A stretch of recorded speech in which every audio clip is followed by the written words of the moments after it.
vous allez me dire qu'est-ce que c'est 65% aujourd'hui contre 10% en 1900. Qu'est-ce que ça peut être? Non. Donc aujourd'hui, il n'y a que 2% d'agriculteurs en France, et il y en avait 70% en 1900. Oui.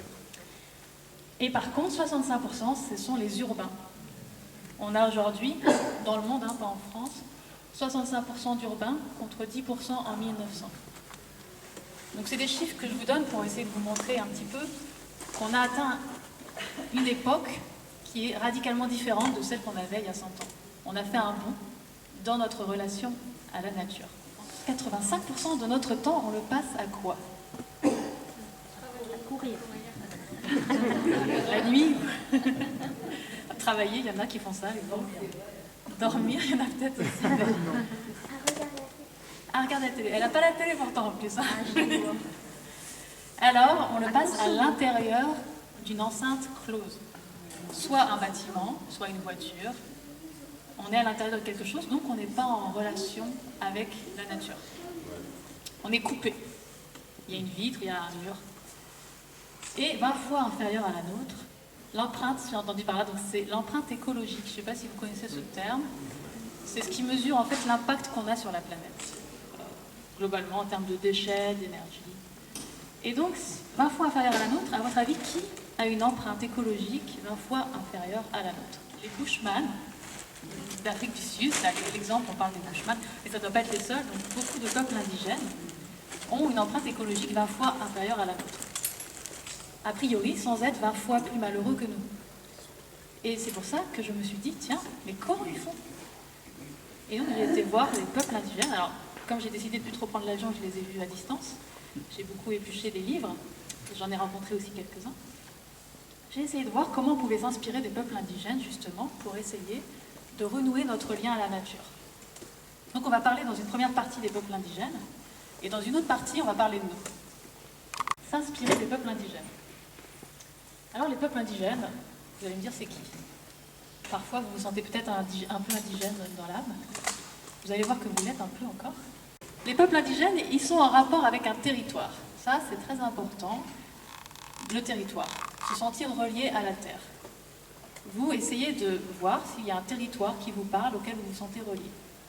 Ils ont également, ces peuples indigènes, un langage spécifique. C'est ce qui permet de les différencier en fait. Ils ont tout un système de mythologie et de mémoire, souvent d'ailleurs extrêmement liés à la terre, à leur territoire, et eux-mêmes se définissent comme une communauté distincte. Et tout ça, ça définit 6000 communautés dans le monde. Ça représente 350 millions de personnes, 50 millions en forêt tropicale. Donc ça, c'est pour vous donner une idée qu'ils sont finalement dans beaucoup d'endroits du monde, mais ils ont des éléments qui les rapprochent beaucoup. D'ailleurs, moi, ce que j'ai trouvé de fascinant, c'est que malgré toutes leurs différences, entre les Inuits ou les Bushman, ils ont beau être extrêmement différents, ils ont quelque chose qui les rassemble. Alors, du coup, ils sont en train de changer. Il y en a beaucoup qui deviennent connectés au monde développé, industrialisé, mais ils ont quand même gardé ça. C'est dans leur tête, en fait. C'est le sentiment que les principes socio-culturels, c'est-à-dire la culture, la société, est liée à la préservation de l'équilibre naturel. Déjà, il faut penser qu'il existe un équilibre naturel. Et eux cherchent à connaître cet équilibre, à le préserver. Et ils ont le sentiment que tout ce qu'ils vont faire dans leur société va se répercuter dans l'environnement et inversement. Et ça, c'est une caractéristique propre des peuples indigènes que nous avons perdue. En fait, je vais vous parler des visions du monde des peuples indigènes. Et pour vous montrer qu'elle est vraiment différente de notre vision à nous, voici une petite image que certains parmi vous connaissent peut-être. Vous la connaissez? Alors ceux qui connaissent, vous dites rien. On va faire un petit sondage pour voir parmi vous combien la voix tournait dans le sens des aiguilles d'une montre, donc vers la droite. Levez la main tous ceux qui la voient tourner à droite. Et maintenant tous ceux qui la voient tourner à gauche. Et alors ceux qui la voient tourner dans les deux sens. Alors si vous avez regardé derrière vous, bon, il y a une majorité qui la voit à droite, un petit tiers à gauche et un petit tiers dans les deux sens. Alors vous allez me dire, mais dans quel sens elle tourne? Pour de vrai. Est-ce qu'il y a vraiment une vérité? Il n'y a pas de vrai, en fait. C'est un peu ma conclusion. Alors si ça vous amuse, ce petit schéma, ça se trouve sur Internet. C'est lié en fait aux différents lobes du cerveau qui travaillent, aux différents hémisphères du cerveau. Et il est possible de la faire tourner. Si vous mettez la tête en bas, si vous la regardez différemment, c'est un exercice pour faire travailler ces deux hémisphères cérébraux. Ce n'est pas le but de ma conférence. J'ai utilisé ça pour vous montrer que le rapport à la vérité était subjectif. Voilà. Donc gardez ça en tête parce que ce qu'on va voir maintenant, c'est une vision du monde qui ne ressemble pas à celle que vous pouvez avoir l'habitude de voir. Donc, les peuples indigènes, quand on leur demande c'est quoi la nature, eh bien, ils disent c'est moi. Vous, si je vous demande c'est quoi la nature, C'est mon entourage. voilà, vous n'allez jamais me dire c'est moi la nature. Donc, ce qui prouve bien que pour eux, il n'y a pas de séparation entre l'homme et la nature. Pour eux, les éléments de la nature, c'est leur père, c'est leur mère, c'est leur frère, ce qui veut dire que la nature fait vraiment partie de leur univers familier. Nous, on ne va pas appeler notre jardin mon frère, parce on dissocie ça de notre sphère proche. On a aussi, par exemple, les Indiens Cribs, les Punan de Bornéo, qui, eux, conçoivent que dans tous les animaux, toutes les plantes, il y a des esprits. Que ces animaux ont des âmes, et que la manière dont on se comporte avec eux va faire qu'ils vont, par exemple, se laisser chasser ou pas. Si vous ne faites pas bien la chasse, les animaux ne vont pas se laisser tuer. Donc il y a une manière de parler à l'animal, à la plante, quand on veut l'accueillir. Et donc, il y a cette idée aussi que la plante va se réincarner et qu'elle va se souvenir de la manière dont vous êtes comporté avec elle. Donc les esprits sont mobiles aussi. Et du coup, on peut communiquer avec les plantes, avec les animaux. Je ne sais pas si vous avez déjà parlé à votre géranium ou aux fourmis. Si, ça peut vous arriver. Vous êtes un peu indigène de la musique. Ce cycle-là, il est vu comme un équilibre naturel. Donc, ils ont un rapport à la mort qui est complètement différent, puisque la plupart du temps, ils croient en la réincarnation. Pas forcément au fait de se réincarner comme humain, mais en plante ou animal. Et du coup, ce sentiment que ce qu'on fait aujourd'hui à la Terre, puisque de toute façon on renaît, on va subir les conséquences de ce qu'on aura fait aujourd'hui. Nous qui avons une vision souvent plus radicale de la mort, on se dit bon de toute façon après moi, peu importe, parce qu'on ne sera plus là. Eux ils se disent de toute façon je serai là après ma mort, donc autant que je préserve la terre maintenant, sinon ça va me retomber dessus. Donc ça influence énormément aussi le rapport qu'on peut avoir. Plus large, il apprendra le silence pour laisser éclore les fleurs. Il apprendra tout ce dont il a besoin pour devenir un vrai humain. C'est une amie ethnologue qui est allée chez les Punan à Bornéo, qui a noté cela. Moi, ça m'a beaucoup touchée parce que j'ai trouvé que dans ce qu'il qualifie de devenir un vrai humain, c'est l'écoute, c'est l'observation. C'est pas la transformation de la nature. Pour nous, l'humain, il va transformer la nature. Quelqu'un qui travaille, c'est un vrai humain. Quelqu'un qui agit. Mais quelqu'un qui écoute, ce n'est pas une caractéristique première d'un vrai humain, je dirais. Donc ça parle un peu de nos sociétés où on a voulu plutôt valoriser la maîtrise de la nature plutôt que l'écoute de la nature. Et donc pour eux, cette écoute, pour savoir où est notre place dans tout ce système et dans tout cet équilibre, pour pouvoir connaître notre place, il faut savoir écouter, il faut savoir observer. Moi, c'est ça qui m'a touchée, parce que je me suis dit, tiens, nous, on n'est vraiment plus dans une posture d'écoute par rapport à la nature. Donc, les sentiments qu'il existe, c'est un équilibre naturel. Il lui donne un nom à cet équilibre naturel. Donc, par exemple, chez les aborigènes, ça va être le rêve, le bugaligara. Et ils peuvent justement communiquer avec cet équilibre quand ils rêvent. Le rêve, c'est un moyen d'atteindre les esprits, justement, dont on parlait, et de mieux savoir comment on doit agir. Donc, toujours cette idée d'écoute. Chez les Sioux, c'est le Wakan, Manitou chez les Algonquins. Voilà. Donc ils ont noté, chacun à leur manière, qu'il y a un équilibre naturel et qu'on doit le connaître pour savoir quelle est notre place. Une autre caractéristique, c'est qu'ils connaissent très bien leur territoire. Je vous disais, un peuple indigène est lié à un territoire. Donc, par exemple, les Wayapis, qui sont en Guyane, il y a des ethnologues qui ont été vivre avec eux et qui ont noté qu'en moyenne, ils connaissaient 1000 espèces, chacun individuellement. Combien vous en connaissez, vous? Des plantes? 3? 6. En fait, je suis sûre que vous en connaissez beaucoup plus. Moi, un jour, j'ai fait un peu le calcul, je suis arrivée à 50, 60. C'était pas si nul que ça. Et voilà, quand même 1000, on est loin du compte, en moyenne. Parce que pour eux, c'est effectivement une question de survie, connaître son territoire, mais c'est aussi une question d'identité, puisque leur culture, elle se définit en fonction de cette connaissance du territoire. Donc voilà, par exemple, les Inuits qui arrivent à vivre dans un milieu où, je ne sais pas si vous vous sentiriez capable de vivre, on se dit il n'y a rien à manger, mais ils y arrivent parce qu'ils connaissent parfaitement leur territoire. Ça, c'est une invitation aussi à mieux connaître le territoire qui vous entoure. Alors, un autre critère de ces peuples indigènes, c'est la notion de limite. Donc, les fans de décroissance ici trouveront de quoi s'inspirer. Marshall Salins, qui est un anthropologue, a vécu chez des peuples indigènes en Indonésie, et il a remarqué qu'en fait, ils travaillaient en moyenne 4 heures par jour, et que ça leur suffisait largement pour subvenir à tous leurs besoins. Je ne vais pas demander combien vous travaillez par jour.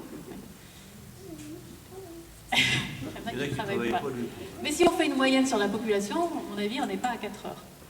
Et en fait, pourquoi? Parce qu'ils ont réussi à limiter leurs besoins, en se disant, mais finalement, pourquoi je travaillerai plus, j'ai tout ce qu'il me faut. Et dans nos sociétés, on n'a pas du tout cette notion de régulation, de limite. On se dit, on peut produire plus, on va produire plus. Si j'ai du temps libre, je fais quelque chose. Et donc, c'est cette idée toujours d'aller produire et de ne pas connaître les seuils.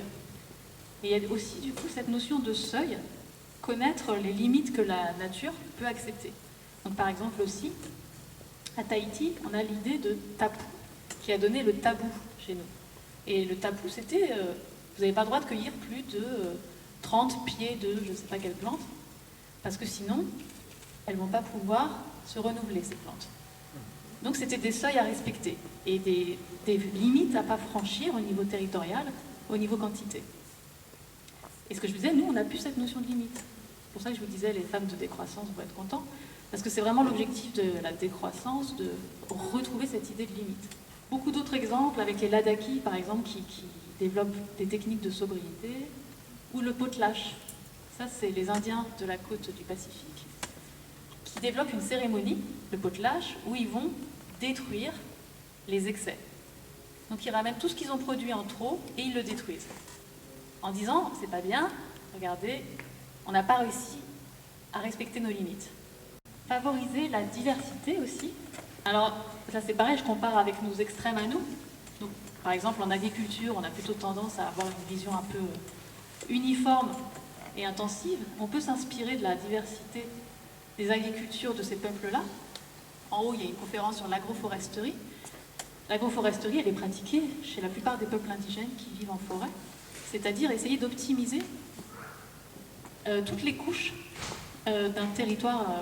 Alors eux, ils sont en forêt, ils ont des petites parcelles pas plus grandes que ce carré, donc ils vont les défricher, les brûler, et puis après, ils vont planter.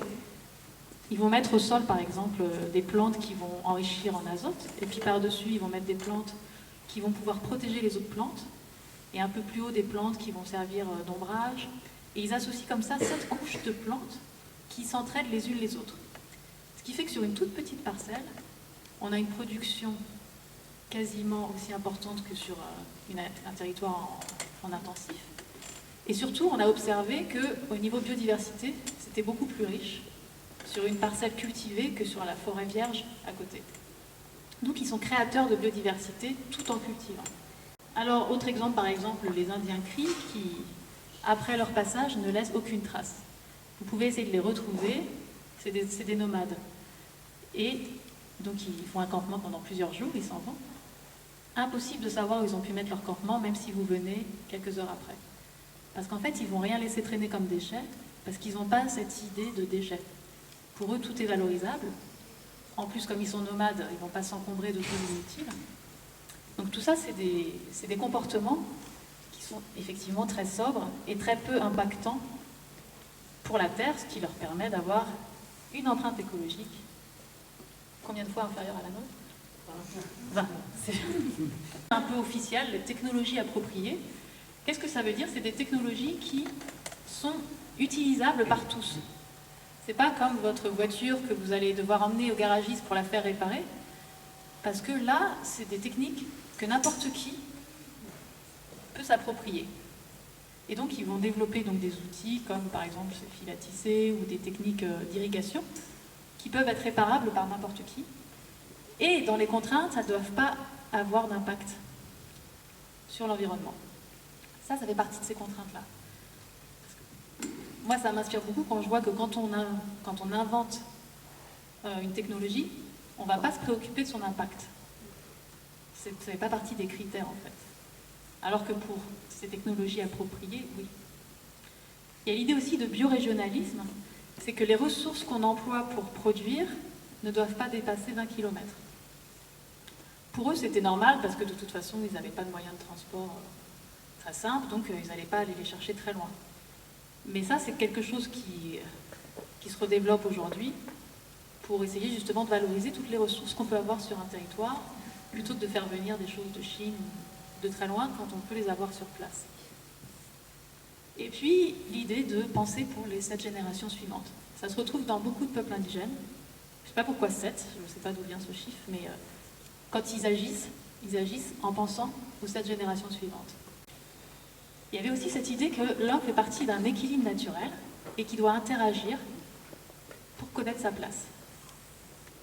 L'idée d'écoute, j'avais insisté sur écouter, s'adapter à la nature, faire partie du cycle, respecter les seuils et mettre un lien entre les lois naturelles et les lois sociales. Donc ça, c'est des valeurs que j'ai trouvées communes à tous les peuples indigènes que j'ai étudiés. Et puis à côté, je me suis dit, bon bah nous, nos valeurs à nous, finalement, elles sont un peu à l'opposé. Alors ça fait très blanc et noir, très dichotomique, mais c'est fait exprès. C'est-à-dire que j'ai montré les extrêmes pour voir comment on peut se situer, nous, dans ces valeurs. Et c'est vrai que nous, notre valeur, c'est que l'homme, il doit être hors de la nature.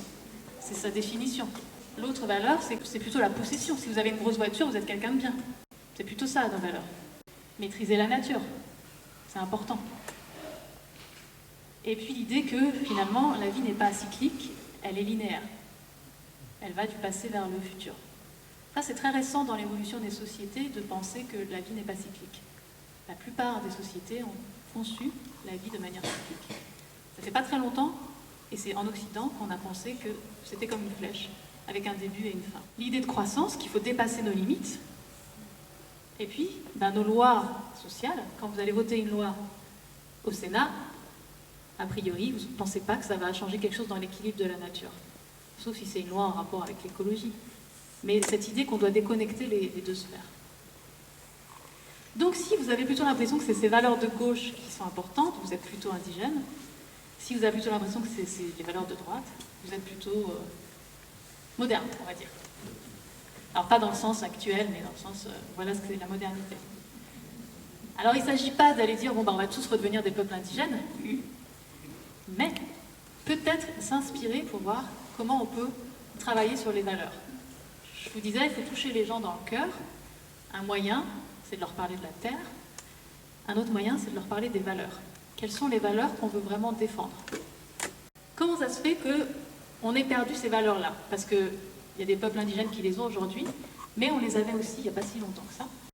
Il suffit de discuter avec des vieux ou des grands-parents en 1900. C'était un peu quand même ces valeurs-là qui pouvaient y avoir derrière. Et quand on remonte encore plus longtemps, on peut supposer qu'elles y étaient encore plus fortement. Qu'est-ce qui a fait qu'il y a eu une rupture dans la relation à la nature? Et si on remonte à la plus ancienne rupture, la plus ancienne dans le temps, l'agriculture, on va essayer de lister les étapes qui nous ont conduit à la rupture. On va faire une sorte de psychanalyse culturelle. On va vous mettre, non pas individuellement sur un divan, mais toutes nos valeurs sociales sur un divan. Et la culture, étymologiquement, ça vient d'où le mot culture? Voilà, culture, en fait, culture, qui veut dire une clôture. Et la clôture, c'est celle qui servait à entourer le champ pour éviter que les sangliers, tous les animaux viennent retirer nos navets, quoi. Manger nos navets à notre place. Donc effectivement, la culture, c'est lié à l'agriculture. À partir du moment où on a commencé à cultiver la terre, s'est développée la culture. Et s'est développée du coup la propriété et la première rupture avec la nature. Et donc effectivement, on s'est mis à manipuler la nature. Je vous ai dessiné un petit bonhomme là, qui au départ est cyclique et dans l'équilibre naturel, et puis qui petit à petit, vous allez voir, se détacher. Donc il commence à manipuler la nature, c'est-à-dire qu'en fait, il se rend compte que s'il prend deux plantes, il peut les faire se croiser, se multiplier. Et il a même commencé à prendre des animaux en disant, tiens, je vais les marquer, je vais mettre une clôture, je vais les faire se reproduire. Et donc ça, c'est vraiment un moyen de prendre un petit peu une position supérieure par rapport à la nature, puisque je peux la maîtriser. Donc le début de la maîtrise et du surplus. On commence à stocker des grains en fait. Avant, l'homme allait se nourrir au fur et à mesure de ses besoins. Là, il pense à l'avenir, il se dit, tiens, je vais stocker. Donc il produit plus que nécessaire. Et donc on passe de chasseur-cueilleur avec une relation horizontale, c'est-à-dire on est tous au même niveau. Toi, la chèvre sauvage, tu es mon ami. Ah, bah tiens, la chèvre sauvage, finalement, je vais t'exploiter et faire te reproduire. Donc relation verticale. Donc après, alors là je franchis allègrement le temps et j'arrive à une autre rupture qui est les civilisations. Donc l'âge du bronze, on est vers moins 3000 avant Jésus-Christ. Voilà. Donc avec les grandes civilisations, comme par exemple la vallée de l'Indus ou qu'est-ce qu'il y a d'autre, l'Égypte, voilà. Donc on commence à avoir la notion de propriété là, qui s'affermit, effectivement. Et la charrue qui est inventée à cette époque et qui permet d'exploiter la terre de manière beaucoup plus intensive et du coup de produire beaucoup plus, de nourrir plus de monde et d'augmenter la population de 5 millions à 50 millions à cette époque avec des dégâts écologiques très importants. C'est très bien raconté par Jared Diamond dans son livre L'effondrement. Il prend des exemples de civilisations qui ont trop irrigué, par exemple, trop déforesté, et du coup, qui ont dû déménager de terre, comme l'île de Pâques, par exemple. Et donc voilà, premier dégât écologique. On voit que ce rapport à la nature change aussi, avec cette idée qu'on peut commencer à dépasser les limites. Et on a aussi à cette époque des dieux qui apparaissent, le dieu du tonnerre, le dieu de l'eau. Avant, les esprits étaient un peu partout. Là, ils se personnalisent. Et donc, ils deviennent un petit peu aussi des émanations de la domination de l'homme, finalement, sur la nature. Alors là aussi, on arrive un peu plus vite dans le temps, la pensée rationnelle, qui a lieu à quelle époque? 6e siècle avant Jésus-Christ. Très bien. Oui, c'est bien, c'est parfait. C'est 6e siècle avant Jésus-Christ. C'est marqué. Siècle de Périclès. Voilà. Mais en fait, ça a pas. Le 6e siècle, c'est vraiment une date assez fascinante. J'invite, si vous avez du temps, à faire un livre sur le 6e siècle avant Jésus-Christ. Parce que partout dans le monde, il y a eu un bouleversement qui s'est passé. Donc là, la pensée rationnelle chez les Grecs. Mais en Chine, ça a été aussi le renversement de l'ordre ancien, avec des nouveaux penseurs comme Lao Tse, par exemple. En Inde, on a eu le Bouddha, on a eu Mahavira. Donc, des nouveaux penseurs, en fait, qui ont basculé l'ordre ancien pour proposer une nouvelle manière de penser. Donc avec beaucoup d'avantages, d'intérêts, mais aussi avec la pensée d'un dualisme entre l'esprit et la matière.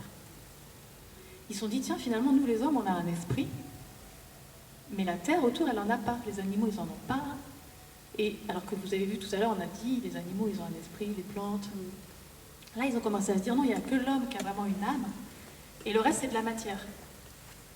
Ça n'a pas d'esprit. Donc il y a eu cette pensée de dualité qui est apparue fortement et qui s'est accentuée. À quelle époque? Avec quelle autre étape? C'est à vous de deviner maintenant quelle est l'étape.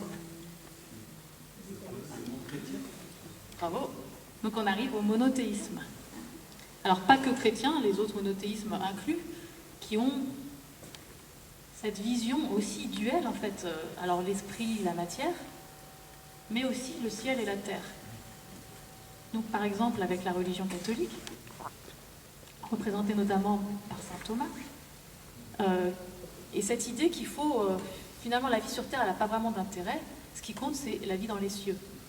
Il faut se faire une place dans les cieux, et du coup ça a désacralisé la Terre. Et on peut lire aussi dans les textes bibliques, ou dans le Coran, on a des versets qui explicitement disent que l'homme est là pour dominer les animaux, pour les faire se reproduire, dans le but de servir à l'homme. Donc peut-être que c'est en bon père de famille, hein, c'est souvent noté en bon père de famille, voilà, c'est pour bien gérer la terre, mais c'est quand même cette idée que l'homme est supérieur au reste, qui est immanent à un ordre différent où c'est Dieu qui a créé la terre et qui a créé la nature pour l'homme. Et ça, c'est la transcendance. Donc on passe d'un mode de pensée complètement différent qui accentue encore plus la séparation de l'homme avec la nature. Alors, la Renaissance. Alors, qu'est-ce qui se passe à cette époque dans la relation homme-nature? Il se passe que l'homme, tout d'un coup, se dit, bah non, c'est plus Dieu le centre du monde, c'est l'homme. Alors, pas n'importe lequel, c'est surtout l'homme européen qui va aller coloniser, du coup, les autres peuples. Mais l'homme, voilà, tout d'un coup, acquiert une liberté nouvelle. Il se dit, chouette, voilà, je peux faire ce que je veux de cette terre aussi.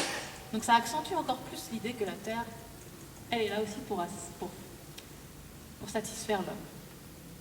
Donc avec beaucoup d'avantages, cette liberté nouvelle, cette émancipation, et avec aussi l'idée de progrès qui apparaît. Avant, il n'y avait pas cette idée de progrès.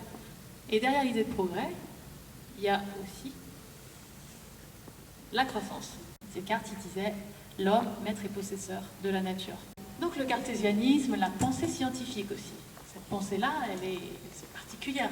La nature, elle va la penser encore différemment. Elle va la penser de manière quantifiée. C'est le siècle aussi des mathématiques, où on va quantifier les choses le plus possible. Et Descartes, il va différencier la res extensa, la chose étendue, et la chose qui pense, cogitans. Donc la chose étendue, c'est la nature, et la chose qui pense, c'est l'homme. On est encore dans la dualité, l'opposition. Donc on se sépare toujours plus. Et surtout, la nature était quand même encore considérée comme vivante. Là, on arrive à une nature qui n'a même pas de vie, qui peut être vraiment quantifiée, mesurée, étudiée par la loupe des scientifiques, ce qui est fort bien pour beaucoup d'aspects. Mais dans notre relation à la nature, ça n'a pas arrangé les choses. L'ère industrielle, le matérialisme. Alors, le matérialisme, là, un peu ça. Donc, on a eu la révolution industrielle, effectivement, avec le charbon, l'exploitation. Et surtout, on a dépassé nos limites. Mais c'était vraiment le mot d'ordre. Il fallait atteindre beaucoup plus de puissance. Donc, grâce aux énergies fossiles, on a pu développer notre puissance. Et donc, à côté de ça, il y a eu toute cette idée de développement. Il faut qu'on se développe. Donc, c'est dans la suite du progrès, l'idée de développement, de croissance. Alors, avec tout ce que ça a pu entraîner en termes d'individualisme et aussi de spécialisation. On a commencé à... C'était déjà à l'époque antique, ça avait commencé, le fait de développer des métiers spécialisés. Et ça s'accentue encore à cette époque-là. Alors, vous voyez mon petit bonhomme. Alors, je ne sais pas si vous l'avez suivi d'étape en étape. Au début, il avait la terre autour de lui, là, il en faisait partie. Et au fur et à mesure, il a commencé à la mettre devant lui. Maintenant, il observe la terre, il l'analyse, il la regarde, il l'exploite. Mais il n'en fait plus partie. Donc là, la nature, dans ce cadre-là du matérialisme, c'est juste des lois biochimiques qu'on peut intégrer à l'économie. Et bien nous, avec toutes ces étapes-là, qu'on a vues rapidement, on a développé d'autres valeurs. Elles s'expliquent par toute notre histoire, qui a eu beaucoup d'aspects positifs, la science, l'humanisme, mais qui, dans notre relation à la nature, a fondé des valeurs complètement différentes. Donc là, ce que je veux vous faire, c'est vous faire prendre conscience des valeurs sous-jacentes qui sont les vôtres et que vous ne mesurez pas, parce qu'elles font partie de votre culture. De même qu'un enfant, il ne se rend pas compte qu'il est élevé dans une famille avec certaines valeurs, et quand il est grand, il croit que tout le monde a les mêmes valeurs que lui. Et quand il va faire sa psychanalyse, il se rend compte que non. Mais là, c'est pareil. Je voulais vous faire vous rendre compte que les peuples indigènes n'ont pas les mêmes valeurs que vous. C'est pas pour ça que vous avez raison ou qu'ils ont tort, ou l'inverse. C'est juste qu'il faut connaître les valeurs sous-jacentes pour pouvoir prendre du recul sur ce qui nous fonde, en fait. Et après, pour pouvoir choisir, c'est-à-dire, ok, finalement, est-ce que je veux prendre les valeurs des peuples indigènes? Pas forcément, mais vous voulez lesquelles, vous? C'est lesquelles qui vous plaisent comme valeurs? Indigène? Qui est-ce qui voudrait être indigène dans les valeurs? Les deux. Qui est-ce qui veut être moderne? Personne. Et entre les deux? Ah ouais, entre les deux. On peut faire un petit mélange des deux. Voilà. Mais voilà, sachez qu'on a des valeurs, qu'on ne les connaît pas toujours, et soyez-en conscients pour éventuellement les changer si vous jugez qu'il faut les changer. Alors voilà mon petit bonhomme. Si on fait un récapitulatif de son parcours, c'était les différentes étapes qu'on a vues. Vous voyez la séparation entre la terre et le ciel au niveau du monothéisme, là. La dualité rationnelle de l'Antiquité et de la philosophie. On a séparé tout ça. Puis après, l'humanisme, alors lui, il a même vu de trucs là-haut, il est le pied sur terre. Voilà toutes ces étapes. Et quand on fait un bilan de ces étapes, on se rend compte qu'on est allé vers plus de maîtrise. C'était l'objectif, mais c'est normal aussi. On avait des ouragans, on avait des sécheresses, il fallait bien qu'on apprenne à la maîtriser, cette nature. Ça s'est justifié. Mais on est aussi allé vers la suppression du con dans la science. C'est pas qu'on est devenu moins con, mais qu'est-ce que ça veut dire conscience? Avec la science, c'est ça. Con, ça veut dire avec. La conscience, ça veut dire connaître avec. Et ce qu'ont les peuples indigènes et ce qu'ils peuvent vraiment nous enseigner, c'est comment on peut connaître la nature avec, en faisant partie. Et ça, c'est pas facile, parce que nous, on a toujours appris à regarder les choses en croyant qu'on n'en fait pas partie. Vous allez regarder un arbre, vous allez vous dire, ça, moi, je ne fais pas partie de l'arbre, il est là, moi, je suis là. Les peuples indigènes, ils pensent qu'ils font partie de l'arbre, alors vraiment, je vous assure. Mais de même que tout à l'heure, vous la voyez tourner à gauche, quand vous la faisiez tourner à droite. Parce qu'on avait le même rapport avec les Indiens qu'on considérait comme étrangers, qu'il fallait maîtriser et dominer, et on avait l'impression aussi qu'il fallait maîtriser et dominer la nature. C'est pas si éloigné le rapport qu'on peut avoir. Regardez aujourd'hui, par exemple, un des pays les plus modernes du monde, c'est l'Arabie Saoudite. Ça dépend de quel point de vue la modernité. Oui, ça dépend de quel point de vue. En termes de technologie, on ne peut pas le nier. Il y a peut-être la concentration, par exemple, d'immeubles climatisés la plus forte du monde, etc. Et puis, on continue de couper la tête à des gens parce qu'ils ont mis une connerie sur Internet, quoi. Bon. Ouais, alors ça, je pense que le rapport à la nature ne doit pas forcément être meilleur. Voilà. Après, je ne sais pas si c'est lié, ça sera un autre objet de bien vous installer sur votre siège. Ancrez vos pieds dans la terre. On n'a pas beaucoup de nature autour de nous, même si elle est partout, soi-disant. On va s'ancrer dans le sol et on ferme les yeux. Et je vais vous lire cette poésie. Si vous voulez connaître le pain, allez jusqu'au pain. Si c'est le bambou, allez jusqu'au bambou. Cessez de penser à vous-même, sinon vous vous imposez vous-même sur l'objet et vous n'apprenez pas. La poésie naîtra quand vous serez devenu un, l'objet et vous, quand vous aurez plongé suffisamment loin dans l'objet pour voir comme une lumière cachée y scintiller.